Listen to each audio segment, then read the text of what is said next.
Good morning, good afternoon, good evening, good every time you watch this. It's your boy Tiger. We're going back into talking into Halo a little bit. I got some gameplay of the theater mode playing in the background here. So once I'm done talking here, that'll kind of just play out to the rest of the thing because I had an absolutely gnarly match, stat match, and it was like 52 or something in the 50s and 8 deaths, something stupid. Playing the new 343 networking playlist that they had. So I just want to talk a little bit of the stuff because it is now gone. It is now over. I've played it a bunch. I've played the other modes a bunch in between to kind of do a little comparison between the two things. And I kind of want to talk about it a little bit, seeing as how last time I talked about stuff where Halo did stuff in the community, it did quite well. So why not share my thoughts a little bit? And if you agree with me or disagree with me, let me know. Leave it in the comments below. I'd like reading them. I value all opinions. Safe space.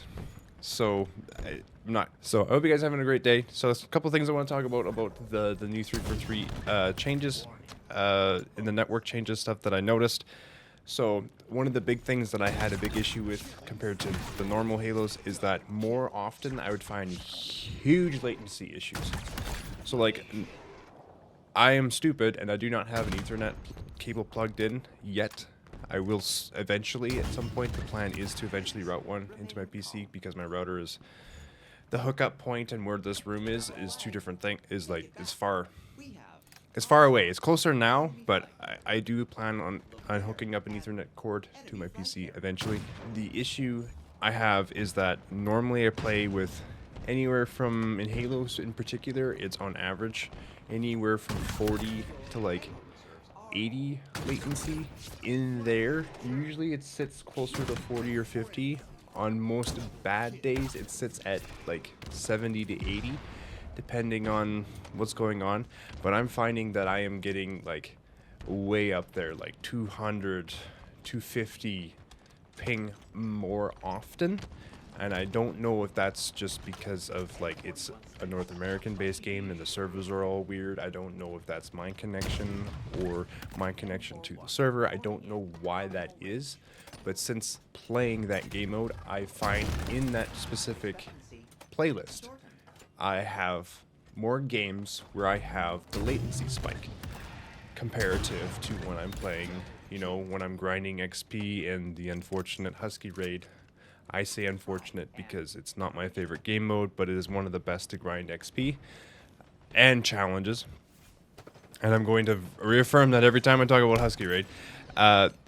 So I don't know why that is. I'm not super when it comes to servers and networking stuff. I'm not smart. I don't know anything, but that is something that I have noticed. Another thing that I've noticed has been a big issue for me a little bit is the blood shots.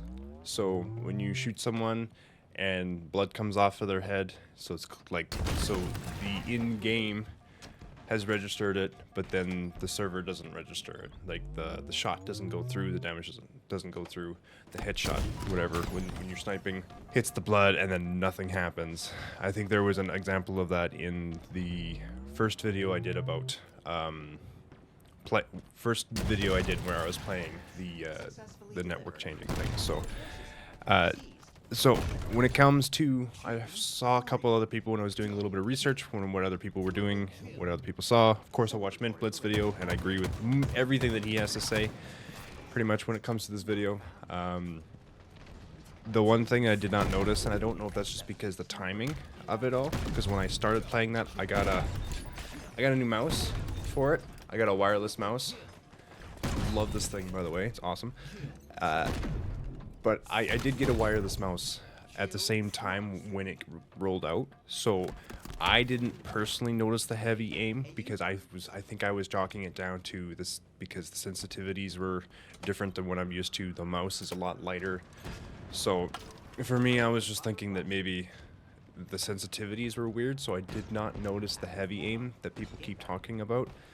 I'm sure if I were to plug in my old mouse and then I probably would notice it. When it came to Halo 5, I know that was a big issue in Halo 5. The heavy aim was a thing. Again, being young and a child, I did not really notice the heavy aim in Halo 5. The one thing I did notice a lot in Halo 5 that drove me nuts is that the weapon sway wouldn't be normal. So like I'd pull out the sniper shot, or like the sniper, and comparative to the Magnum, obviously there's going to be a little bit more sway because it's a longer of a weapon. But sometimes, and this might actually be the heavy aim, but sometimes like moving that sniper felt like it was moving it through like gelatin, through it like butter. Like it would be like tough to sway it, and then you'd swap to the pistol, and all of a sudden it's like. So I don't know if that is partially heavy aim. I don't know if that's scaled on certain weapons. I was too young to notice or to care about these types of things. It's just a game for me. So I'm pretty sure heavy aim is in there, because it does feel a little bit slower, but again, I don't know if that's just because I got a new mouse at the same time and I changed a lot of sensitivity stuff. I do know that it's helped me a little bit. I've been better with the sniper since, so I don't know if because my sensitivity settings were high and that heavy aim counteracts that. I don't know, but that's just my opinion of it. The other thing that I noticed, and this is kind of a side thing, is that the theater replays are a little bit better when it comes to the accuracy, which is weird, of the shots. So a lot of the issues that I have when I'm posting shorts or whatever else is a lot of times I'll go back into theater mode because I don't have the quick cap replay or don't have OBS running, and sometimes I get a awesome play that I want to go back and recap. And then when you do try and record it, you get the offset, the reticles here, right? And then the player's here, and somehow it's hitting the shots. Even though initially I hit the shots when I was playing the game, the theater mode looks like I'm like, I don't remember what the certain mod's called, but it looks like I'm cheating. So anyways, the theater mode is better when it comes to replaying captures. The shots seem to be overly more accurate. It's not fixed, not 100% fixed, because I do know a lot of these issues were still a thing in Halo 5's theater, which is what these networking things are based off of. So it's not fixed, but it does seem to be better. And then but like the overall main issue what they were trying to fix was desync, and I think desync is pretty much fixed. I think I called out a few things as desync, and that's like the blood shots and the shots not registering, which is a completely different thing. I do find that I get killed less when I'm like running behind cover and whatever else, so that's good. I still feel like it happens thing, but I think that's just when it comes down to it, like a latency thing, someone playing with a higher, or I guess a less latency, higher frames, that type of stuff. And then overall, does it feel good? I think it feels good. I said that when I like, as someone who's I don't play Halo like as much as I should, but I do play it a lot. It feels good. I think there's definitely a noticeable change, and I think it definitely does feel better than normal. And should they keep it? I think they should, but it needs a heavy amount of work. I think it does. I think they need to fix some stuff. Definitely try and fix the blood shots if they can. Try and figure out what the hell is going on with the latency.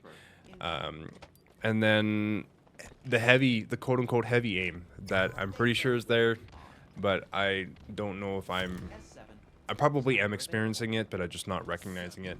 So it's probably there. So I think it's a good change. I think it's the right step forward.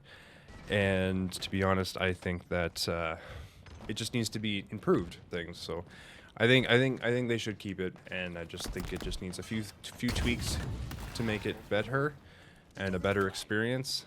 And then I think it's good. I think they should roll it out, in my opinion. But definitely, I think Mint Blintz goes into it much better than I do. So of course, because the guy lives and breathes Halo, which is fantastic. I love it. So I'll leave the link in the description below for that. And then if you want to check it out, he kind of covers a little bit more stuff that he would notice, such as like vehicle glitching and, or like not vehicle glitching, but like being able to glitch into the geometry of the vehicle and be like flying around and whatever else. I don't test that type of stuff. I just test what normal gameplay would be like. I don't try and break the game per se. So but he actually does. He sees what crazy stuff that he can do, and it's awesome. So definitely check out that video if you want to have a little bit more of a extra when it comes to like the extra and game breaking kind of features and stuff. He'll cover that much better than I can. So anyways, if you guys enjoyed the video, like I said, leave a like, comment below what your opinion is. I appreciate it. I like reading them, whether I agree with them or not. I mean, hey, it's a safe space. You're allowed to have your own opinion. Totally valid, whether you like Halo Infinite or not. I personally do, but a lot of you don't, and that's completely okay. So I appreciate you guys, and I hope you guys have a great rest of your day, and I'll see you guys on the next one. Take it back. Later. Enemy flag carrier spotted.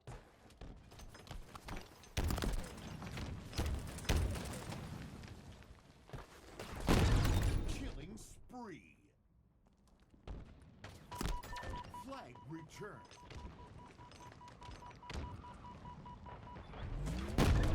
Life expectancy shortened.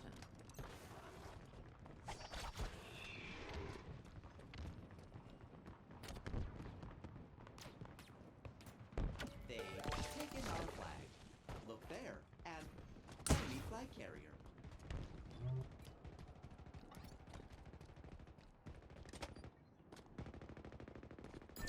Flag returned.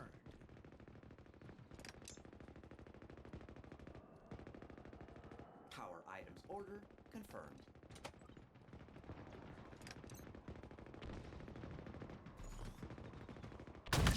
Please remaining calm. 1 minute remaining.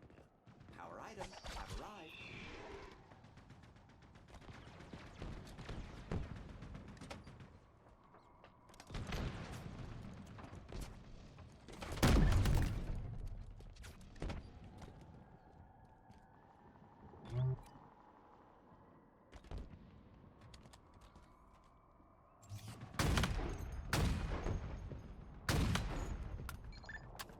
Seconds remaining.